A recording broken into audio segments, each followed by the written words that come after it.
50 miles off the Florida coast, the luxury yacht Starlight Haven was caught in a violent storm. Both engines dead and high-profile passengers facing disaster. While experts on board scrambled and technology failed, it was a 10-year-old girl genius named Anya Brooks who changed everything. The daughter of a steward and the granddaughter of a retired boat mechanic. This quiet girl had no rank, no title, just a notebook full of sketches and a mind that never stopped working. In less than 48 hours, the girl genius who no one had noticed became the reason they all survived. Before we dive in, tell us where in the world are you watching from? If you enjoy stories like this, make sure to hit that subscribe button because tomorrow's episode is truly mind-blowing.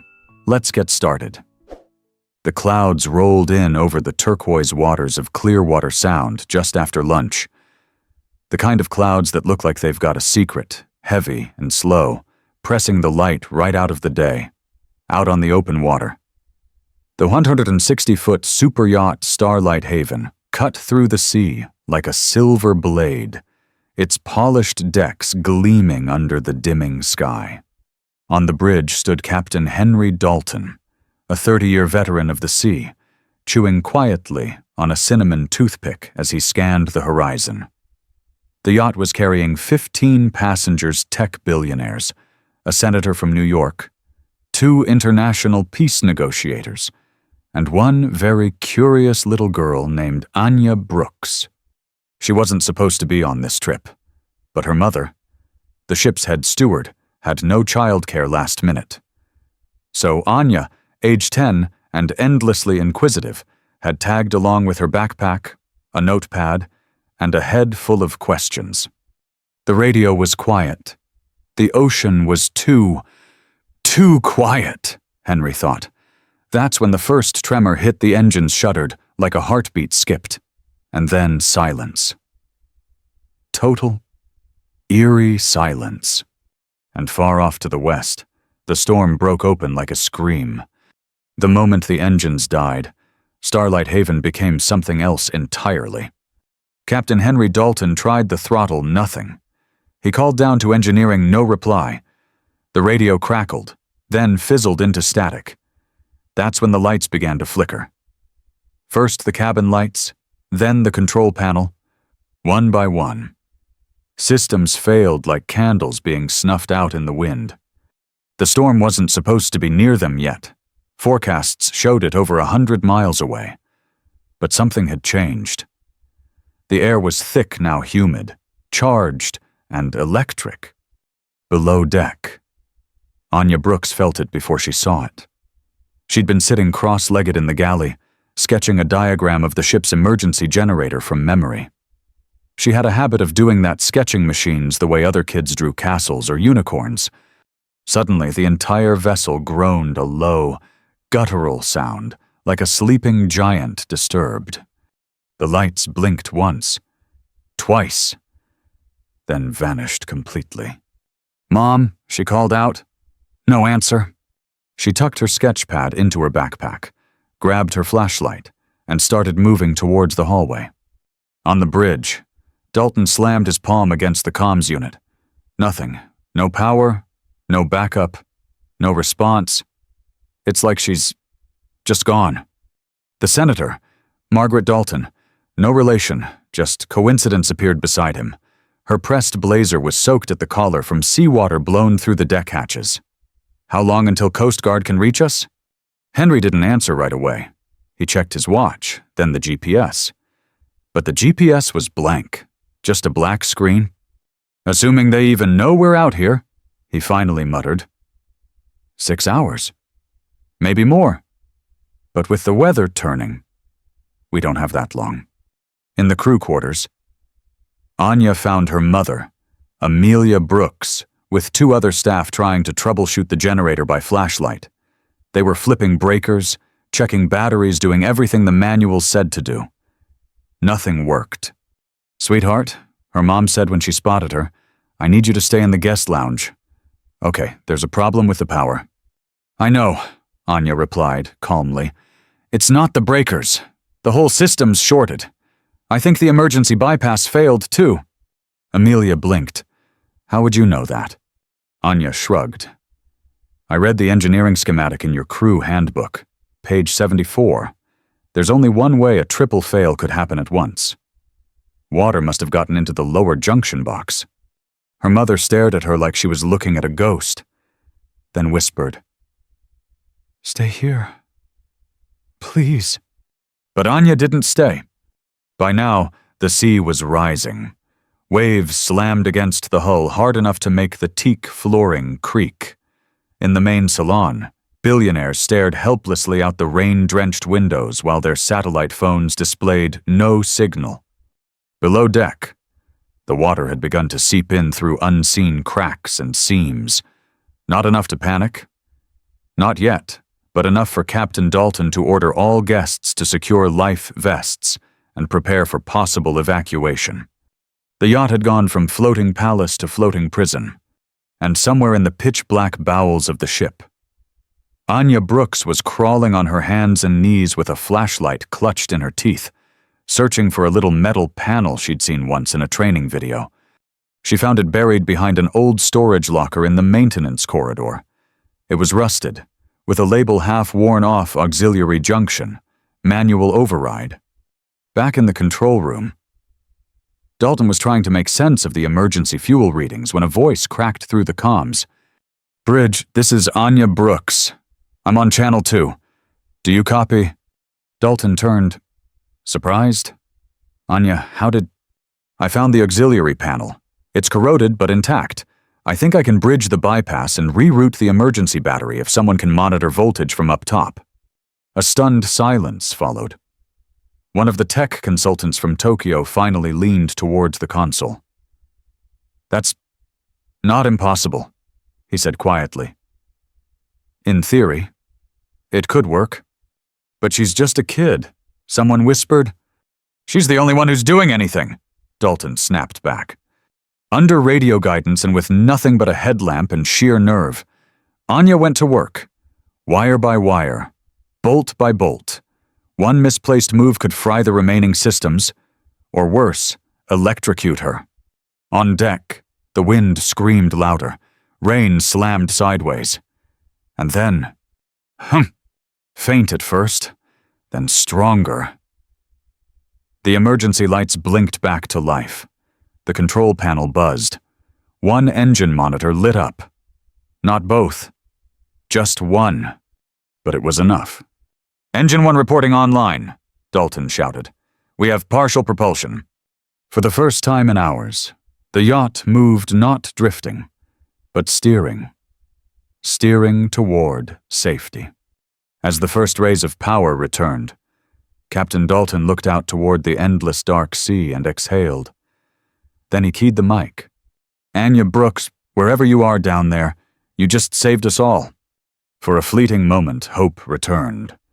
The soft whir of Engine 1 purring back to life was like the sound of the world exhaling.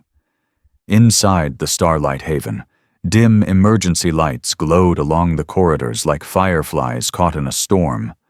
People clapped, some cried, a few just sat in stunned silence, not knowing whether to believe what had just happened. Down in the maintenance crawl space, Anya Brooks sat with her back against a bulkhead, her small hands trembling from adrenaline. Her backpack lay beside her, stuffed with wires, notebook pages, and a single peanut butter sandwich she hadn't touched since breakfast. She didn't feel like a hero. She felt exhausted. But the sea wasn't done with them yet. Captain Dalton didn't even have time to chart a course before the first real wave hit. It came out of the dark like a mountain dressed in foam, 30 feet high, snarling and fast. It slammed into the starboard side with such force that glasses shattered in the galley and passengers were thrown to the floor. The yacht groaned violently. Engine 1 sputtered but held on. Dalton grabbed the mic again. "Brace for impact. All passengers below deck and secured immediately." Amelia Brooks, now soaked and barefoot, was sprinting through the corridor calling, "Anya, Anya, Where are you? But Anya wasn't below deck anymore. After rerouting the junction, she'd started making her way back toward the control room, hoping to see her mom or at least confirm the engine had actually started. The moment the ship lurched from the wave, she was thrown against a steel ladder, bruising her shoulder and knocking her flashlight loose. It clattered away into the dark. She blinked hard, pushing herself upright in total blackout. But then, somewhere in the distance, she heard her name. Anya! Mom! A moment later, arms wrapped around her. You scared me half to death, Amelia whispered, voice breaking. I got the engine running, Anya said softly. I know. Sweetheart. I know. They held each other as another wave rolled the yacht. But this time, it rolled back. On the bridge, chaos had shifted into coordination. The Japanese envoy, normally reserved and composed, was helping crew distribute thermal blankets. The billionaire sitting on the floor, holding a crying child and murmuring calming words. Status vanished in crisis. Humanity didn't. But the weather wasn't relenting. The radio crackled to life. This is Coastal Watch Alpha, storm cell shifting faster than predicted. Winds now exceeding 60 knots. You have approximately 90 minutes before helicopter ops become impossible. Recommend evacuation if second engine is non-functional. Dalton clenched his jaw. One engine won't hold us against this sea, and towing isn't an option anymore. His eyes scanned the flickering monitors, then landed on one reading. Fuel pressure dropping. Fast. Down in the engine room. Chief Officer Nolan was shouting into his comm headset. We've got a fuel blockage. Looks like air in the line. We're going to lose engine 1 in 10 minutes unless we find the source. And just like that, the hope that had been so fragile began to slip away again. But someone had been listening. A quiet voice came over the crew frequency. This is Anya Brooks. I know what that is. There was silence. Then Dalton responded, almost cautiously, Go ahead. Anya? If the junction box got wet, the secondary pump might be misreading pressure. But if you bypass it and engage the old manual primer valve near the bulkhead by the generator, you might be able to push fuel through manually. Kid, you sure about that? Nolan asked. No, but I think it's better than watching it die. Dalton looked across the room. Do it. 10 minutes later, the fuel line hissed back to life. A full reading. Stable. And Starlight Haven, rocked by waves, lit up with the sound of both engines rumbling like thunder beneath their feet. Cheers erupted. Relief surged through the ship like oxygen. But in the corner of the control room, Captain Dalton leaned on the window, watching the horizon. She just saved us. Twice, he whispered. And far below deck, wrapped in a towel and sipping hot cocoa. Anya Brooks barely registered the applause. She was too busy doodling a pump valve on the corner of a napkin, already wondering how she might have made it better. The Starlight Haven pushed forward slow, steady, alive. Storm winds screamed like ancient ghosts, and sheets of rain lashed across the bridge windows, but the engines held. Beneath the decks, pumps churned, lights flickered, and hope, real, tangible hope, had returned. But something deeper was changing now. It wasn't just the weather.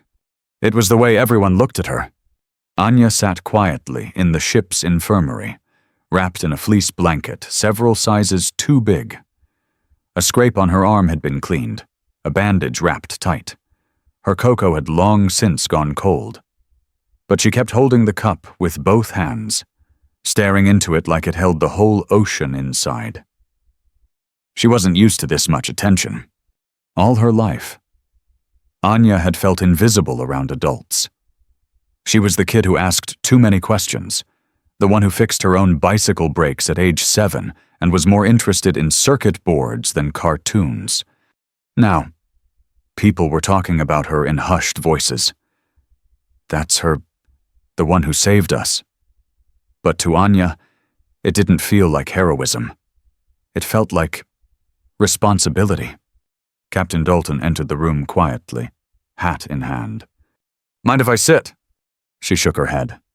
He sat beside her, and for a moment, neither of them said a word.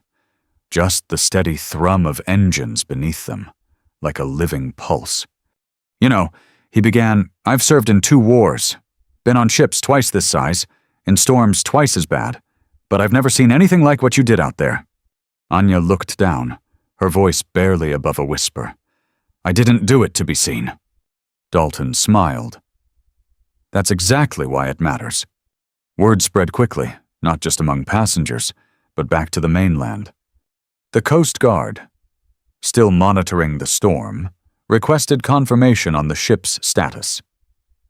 And when Dalton radioed back that propulsion had been restored because of a 10-year-old civilian, the reply was stunned silence, followed by one word: repeat. In the main salon, a meeting was underway. Senator Margaret Dalton, the billionaire couple from Boston, and the Japanese envoy all seated around a teakwood table, still slightly damp from sea spray. A moment ago, they'd been arguing about contingency plans, but now they were watching a security tablet replaying footage from the control room. It showed Anya's voice coming over the comms, her instructions, her accuracy, her calm. "She's 10, the senator asked. "Yes," replied Olivia Reed, "the yacht's systems analyst, but I've worked with MIT grads who couldn't have thought like that under pressure." The envoy folded his hands. What she demonstrated. It's not just intelligence, it's presence, insight, awareness. And then he said something no one expected. "We came here to negotiate a partnership on technological development, but perhaps we've been thinking too big looking at governments and industries. Maybe we should be looking at people." Meanwhile, Anya was wandering the engineering bay with her mother. Now dry and less panicked, Amelia still couldn't wrap her mind around what had happened. The same child she used to read bedtime stories to had just instructed a mechanical override on a multi-million-dollar ship during a storm. "How did you know what to do?" she asked quietly. Anya shrugged. "I didn't. Not completely. But I knew what should be happening. And when it wasn't, I just followed the logic backward." She hesitated, then added, "I think sometimes grown-ups get so used to reading instruments, they forget how to read the machine." Her mother blinked, then smiled slowly, tearfully. "My God, you sound just like your father." As the Starlight Haven powered through the storm, something shifted in the atmosphere, and it wasn't just the wind. People stopped treating Anya like a child. They asked her opinion. They listened. They learned from her. Aboard that yacht, hierarchy bent to humility, status gave way to substance. And for the first time, Anya Brooks didn't feel small. She felt seen. By sunrise, the storm had passed. The sea, once an angry beast, had calmed into long rolling waves, kissed with morning light. Starlight Haven steamed slowly toward safe harbor, battered but unbroken. The radio, silent for hours, buzzed with renewed chatter, Coast Guard coordination, weather updates, news requests. And at the center of it all sat a girl with tangled hair and oil-stained sleeves, watching the sun rise from the forward deck. Anya Brooks. The yacht reached Bayport Marina just after 9 a.m. Media vans were already waiting. The news had leaked, of course it had. A luxury yacht caught in a storm, saved not by cutting-edge AI or high-ranking officials on board, but by a 10-year-old girl with a flashlight and a brain full of schematics. As the ship docked, applause broke out from the pier. Reporters raised cameras. Coast Guard officers stood ready to debrief. Anya stood behind her mother, clutching the strap of her backpack. She didn't smile. She didn't wave. She just looked around wide-eyed, unsure what to do with all this noise. Captain Dalton placed a steadying hand on her shoulder. "You okay?" I liked it better when the ship was quiet, she said softly. Hours later, the debriefs were done. Senator Margaret Dalton had made sure Anya's name was in every official report, not as child passenger, but as technical contributor. The Japanese envoy, before returning to the consulate, knelt to Anya's level and said something in soft, deliberate English. Where I come from, people study their whole lives to earn what you showed in one night. Then, he bowed. 3 days passed. Back home in her small town outside Ridgefield, Anya returned to her normal life, or tried to. She walked into her 5th grade classroom where desks were still covered in sticky notes and science fair posters. Her teacher, Mrs. Carpenter, stopped mid-lesson. "Oh, we have a bit of a celebrity this morning," she said with a smile. The class turned. One boy whispered, "That's the boat girl." Anya flushed red. She slid into her seat and opened her notebook, hoping the day would go by fast. But the world had changed. And it wasn't done knocking. That afternoon, a letter arrived. Real paper, embossed seal. It was addressed to Miss Anya Brooks. Her mother opened it cautiously, eyebrows lifting as she scanned the page. Then she handed it to Anya with trembling hands. It was an invitation from the International Maritime Technology Council. They wanted her to speak at a youth innovation conference. In Geneva, travel expenses covered. Parent welcome. They'd even arrange for translators if she wanted to present her observations in her own words. Anya read the letter 3 times before looking up. Why would they want me? Amelia Brooks knelt beside her daughter. Because you didn't just fix a machine, Anya. You changed how people see problem solvers. And maybe you reminded them that sometimes we need a child's courage to ask the questions adults forget to ask. 2 weeks later, Anya stood on a stage in Switzerland, her voice echoing softly through the grand hall. Her talk wasn't flashy. It wasn't full of jargon or graphs. She just told the truth about how it feels to be the only one in the room who sees the simple thing nobody else wants to consider. About how sometimes people think being young means being wrong. And about how listening to a sound, a silence, a feeling can mean the difference between failure and survival. The hall gave her a standing ovation, not because she was a child, but because she was right. The plane home from Geneva flew high above the clouds, but Anya Brooks didn't look out the window. She was too busy reading. Not a comic book, not a school novel, a technical manual. Emergency power systems in hybrid propulsion vessels. It was a gift hand-delivered to her backstage after her talk by a retired marine engineer who'd whispered, "You remind me of someone I used to be." Her mother sat beside her, fast asleep, her head gently tilted towards the window. Amelia had never flown internationally before, never imagined a conference hall in Switzerland would ever have her daughter's voice bouncing off the walls. But here they were.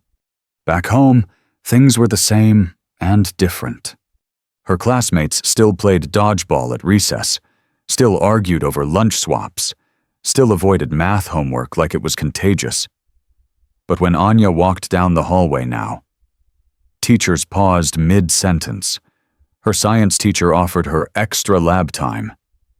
Her principal invited her to mentor the robotics club, even though she wasn't technically old enough to join. She started spending her weekends at the marina again, not just watching her grandfather tinker with boats, but helping. Really helping. Word got around. That's the girl from the storm. But Anya didn't want the spotlight. She wanted the work. What thrilled her wasn't the attention. It was the challenge. She began studying diagrams of older engines, comparing them with modern systems. She carried a worn-out composition notebook everywhere, filled with questions like, why do fail-safes fail together? What's the human override for AI-controlled power switches? Could a child safely operate emergency systems in a real-world scenario? The questions weren't for a test.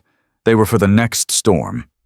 One afternoon, Captain Henry Dalton surprised her at the marina.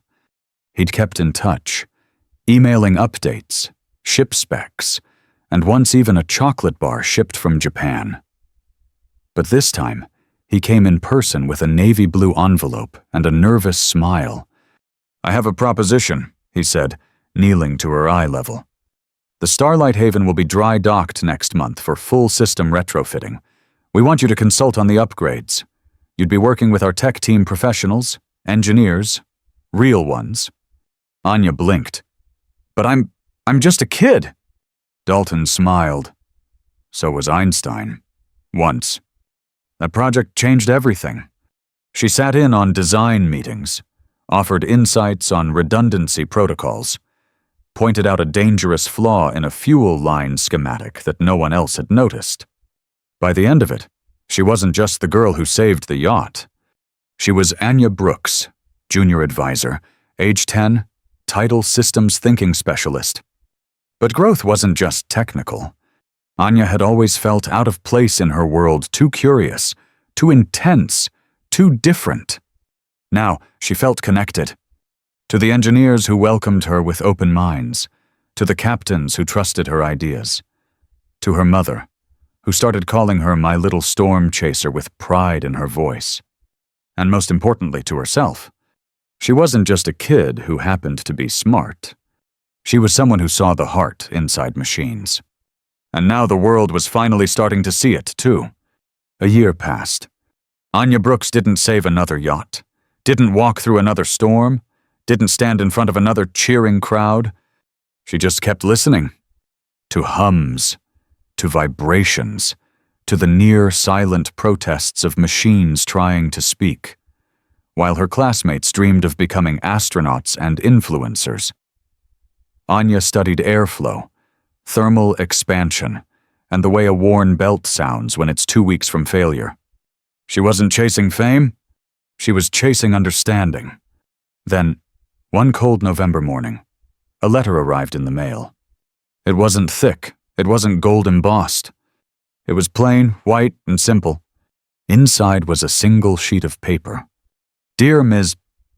Brooks, we are pleased to inform you that the Coast Guard Engineering and Youth Outreach Division has approved your application to join our summer mentorship program, the youngest applicant ever accepted. Below that, we're not just proud of you, we're inspired by you." Anya set the letter down and stared at it for a long time. She wasn't excited. She was ready. The summer mentorship changed everything. Again, she worked alongside real engineers, watched them repair turbine vessels, patch hull breaches, reprogram satellite nav systems. But more importantly, they watched her. She asked questions they hadn't thought to ask, pointed out redundancies they'd overlooked, and when one engine test failed mid-run, she was the first to suggest an airflow imbalance right before the monitors picked it up. By the end of week 4, they weren't just teaching her. They were learning from her. At the final review meeting, one officer asked her, "What's the one thing you've learned that matters most?" Anya didn't hesitate. "Machines don't lie," she said. "But sometimes, the people listening to them don't know how to hear the truth." They wrote it down, word for word. Her story reached further than she ever imagined. Articles were published. A children's book was written, Anya and the Storm Machine. A scholarship was founded in her name for young engineers who think with their hands and feel with their hearts.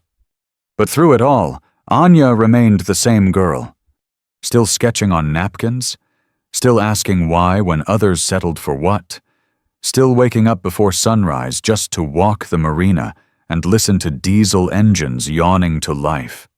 One foggy morning, she returned to Starlight Haven. The yacht had been retrofitted, modernized, polished until it gleamed like moonlight. But Anya didn't care about the woodwork or the tech upgrades. She asked to go below deck, to the engine room. Alone, there, in the quiet. She placed her hand gently on the metal housing of the port engine. It vibrated like a sleeping cat, content and strong. She closed her eyes and smiled, "I hear you," she whispered. Captain Dalton found her there a few minutes later. "Funny thing," he said, standing beside her. "I've sailed for 40 years. But after that storm, I don't step into this room without thinking of you." Anya looked up. "Because of what I did?" Dalton shook his head. "No. Because of how you did it? Calm, quiet, no drama, just focus and heart. The sea doesn't care how old you are, and you proved. Neither should we." As they stood in the soft hum of that engine room, the whole world seemed to shrink to something simple. Steel, steam, and the heart of a girl who'd once been invisible until she chose to trust what she heard more than what others saw. That's how legends begin. Not with noise, but with listening.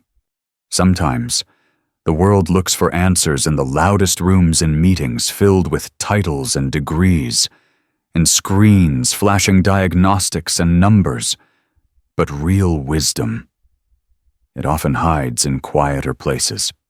Anya Brooks didn't have a title. She didn't carry credentials or a briefcase. What she carried was curiosity, instinct, and a willingness to trust what she observed even when nobody else listened. In the middle of chaos, she heard something no computer could: the story the engines were trying to tell. This wasn't just a story about a girl fixing a boat. It was a story about presence, about slowing down, about believing that sometimes the smallest voice, the one least expected, can be the one that makes all the difference. The world needs experts, but it also needs listeners, people who trust their gut, people who see what's overlooked, people like Anya. Because for Anya, and for those who come next, the engine room wasn't where things ended. It was where everything began. The end. Up next, 2 more powerful stories are waiting for you. Click to keep listening. Keep learning, and don't forget to hit subscribe if you believe even small voices can turn the tide.